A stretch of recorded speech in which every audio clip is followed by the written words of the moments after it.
Hujan deras yang mengguyur Aceh Utara selama 3 hari membuat tanggul Krung Pase jebol. Akibatnya air merendam sejumlah pemukiman warga di Kecamatan Samudra.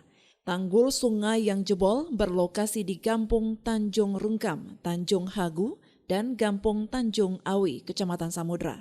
Tanggul tersebut diperkirakan jebol pada Selasa 5 September 2023 dini hari.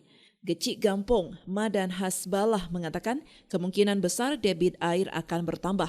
Pihaknya telah mendirikan posko dan dapur umum. Ada 300 jiwa di desa tersebut terancam mengungsi jika curah hujan semakin tinggi.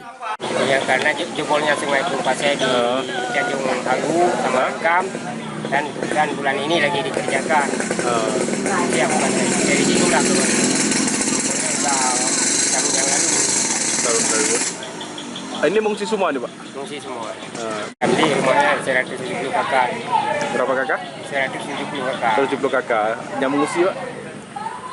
170 Pak. Oh, ini terus bertahan, Pak, masyarakat dah? Tahan, insyaAllah kan.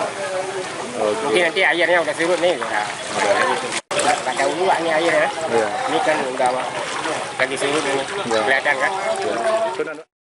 Upaya sementara terpantau di sejumlah titik banjir. Pihak Muspika Samudra terus meninjau kondisi banjir di lapangan untuk memastikan jika banjir semakin meluas dan terus-menerus akan melakukan koordinasi dengan pihak BPBD Aceh Utara. Dari Aceh Utara, Saiful Bahri melaporkan untuk Puja TV Aceh.